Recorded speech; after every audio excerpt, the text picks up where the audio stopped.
Well, I promised you guys an Unordinary video, and allow me to deliver that to you fine viewers. The world of Unordinary isn't as different as, say, the world from My Hero Academia, where practically everyone has a special power or ability. Anything from lightning to a protective barrier. And like the main hero of My Academia, John too doesn't have an ability. However, it does start to differ from there. Sure, they go to a school, but it's not as much as learning to be a hero, as it is just they go to a school. Also, if you haven't read it, it can be kind of brutal. You see, the entire school follows sort of hierarchy. The stronger your ability, the more powerful your position is in the school.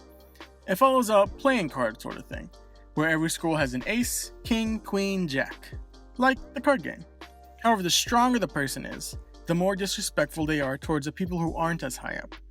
So the people at the bottom are practically, well, let's just say they get hurt often. And John having no ability means practically every day he's beaten until he's broken. But he's happy. He's happy to be barely living and barely passing his classes because of his friend, the school's ace, Sarah. Yeah, she is his only friend, but he's happy to be her friend. But there's a problem.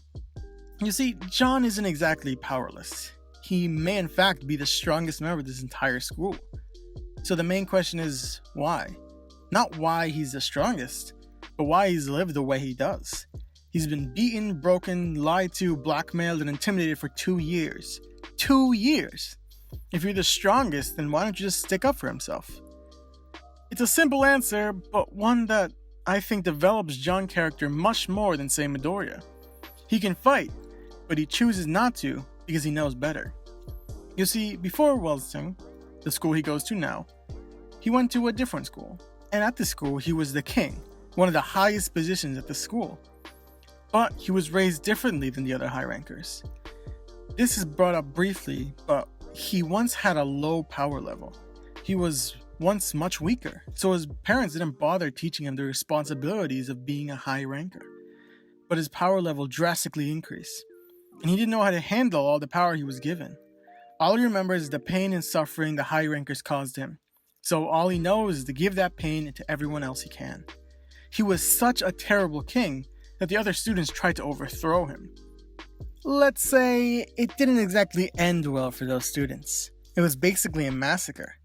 But we're unaware if he killed anyone. But it's obvious that they lost.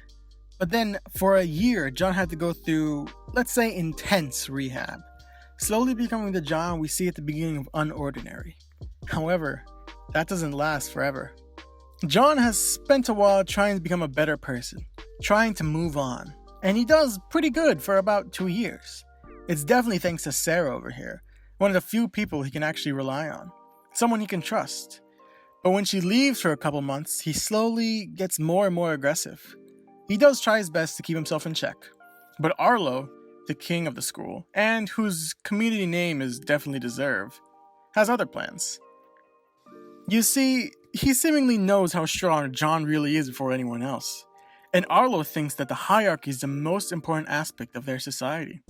He believes that everyone should act their rank, so he constantly pushes John, trying to break him so he shows his power, breaking his phone to limit contact with Sarah, sticking some of his goons on him, slowly gaining his trust and hanging out with him, all to break it with an ambush. John has very, very large trust issues. You see, the main leader of the revolution, this girl, was someone John trusted very deeply. And having his back stabbed not only once, but twice now, makes John snap, showing off his power and wrecking the 3 in the ambush, even the king. Now, this isn't a one-time thing either. Later, when Sarah, the school's ace, loses her ability, everyone gangs up on her, which really causes John to snap. And he finally takes Arlo's advice. He starts acting part of the hierarchy. But not as John, as Joker, a masked man who shows no mercy for those he challenges. His goal isn't to become the king, but to tear the school apart. All of that backstory was very important for one main reason. Because sometimes I kind of root for John. I kind of do want to see him kick butt and wreck Arlo's hierarchy. He's fighting the system. But there's another part of me that understands that to a certain extent, what he's doing is wrong. He's fighting, but he's brutal. He shows no mercy and often may go too far. So that brings the question, should I root for him or against him? Is John a victim or a villain? I will touch on both sides with a quote from general media. First, a quote from Rachel Vincent. She's an author if you didn't know. When you push someone too far, they will push back, and they push back hard. John wasn't fighting because he knew what would happen if he did. Eisen sums it up pretty well when someone asks why John doesn't take over the school and so no one can bother him. Think, this guy would rather have broken bones every day than reveal his ability. He's restraining himself for a reason. The moment he takes the throne, Healy will stun straight into the ground. Even he himself knows it. That's why he enrolled as a cripple to begin with. This conversation practically sums it up. John is restraining himself. He knows what he'll do if he fights back. If he does try to be part of the hierarchy, he'll ruin everything, which is why he doesn't. He doesn't want to be a monster anymore. He wants to be a good person. But sometimes you can push someone too far. And that's what Arlo did. He pushed John to be part of the hierarchy. He pushed John to show his ability. And what happened wasn't because John wanted to fight. It wasn't because he was a bad person, but because he was cornered. And do you know what happens if you corner an animal that's afraid? It'll fight back. Out of fear, but also because their only option for life is to fight. Which is why John starts using his ability more often. Because it's the most important part of his life. Sarah is someone she can no longer protect herself. Which is why he actually starts fighting. He wants to get revenge for those who hurt Sarah. He's protecting himself and his closest and really only friends. You can't blame him for that. It also doesn't help that he doesn't really trust anyone anymore. After Arlo, you can see Blake trying to be nicer to him. He gets a small flashback when he did trust Arlo. He's scared of trusting others because he's been burned before.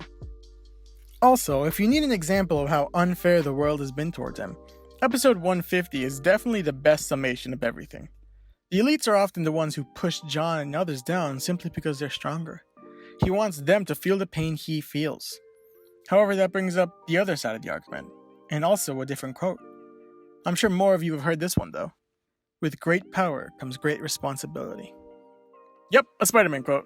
God, I love Spider-Man.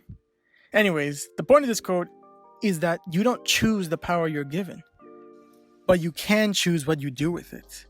The stronger you are, the more important your choices are, because if you're strong enough, they rarely just impact you.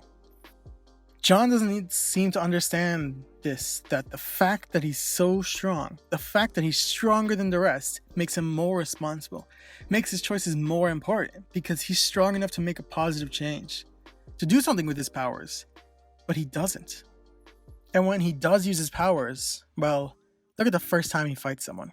He shoots this girl straight into the air and makes her friend just lay there, stabbed, watching her plummet and possibly die. And when he leaves this girl beaten and bloodied in the middle of a hallway, or when he breaks Eisen's jaw just to use his ability, or when he breaks Blake's back, or stabs Celine so many times, someone who's on his side. That is what he does to someone on his side. No one is safe. He fights without mercy, he goes too far, and he fights certainly like a villain. Not to mention he fights while wearing a mask. It's not only to hide who he actually is, but to scare the students of Wilsington. To show them that the elites of the school, the ones they look up to and fear, can be brutally beaten down. If he wants revenge, then he should just fight and win against the people who hurt him and Sarah.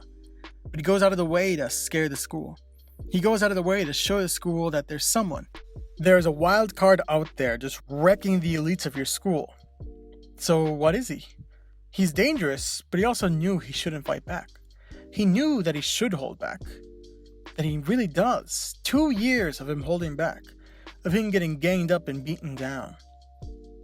However, before I end this video off, episode 151 did just come out, and I did read over it twice, just to make sure everything made sense to me. And both here are seemingly in the wrong. You see, John went into this school assuming that since it was such an elite school, the academics would be the forefront, and the hierarchy wouldn't be as important. He went in as a cripple because he thought anyone would make a better king than he was. However, after seeing the high tiers, seeing how they acted and behaved, and all the pain he went through, he thought it was time to step in, time to teach him a lesson. However, John isn't in the green here either. He didn't stand up for others while they were beaten down. He didn't power up and fight back. He just watched it all happen. Something else that was brought up, not in the webtoon, but just in discussion in general, was that John is a psychopath. I don't really think that's the case. You see, it can be kind of difficult to completely understand what they are, but the main component is empathy. Being violent and aggressive due to a lack of empathy. However, I don't really think that's the case. You can see this all the way back in episode 2, back before the betrayal and the fighting, back when John was just a happy person, living his life with his best friend. You see this moment. John seemingly standing up for someone who couldn't fight back, someone who's backed into a corner. Now, say what you will, but that doesn't seem like a lack of empathy. Sure, he fought him, but it wasn't because he needed to. It wasn't because he wanted to destroy the hierarchy, but because someone needed help. Even when he's Joker, look at him when Sarah says that she's afraid of what Joker might do to Remy. That's not the face of someone who lacks empathy.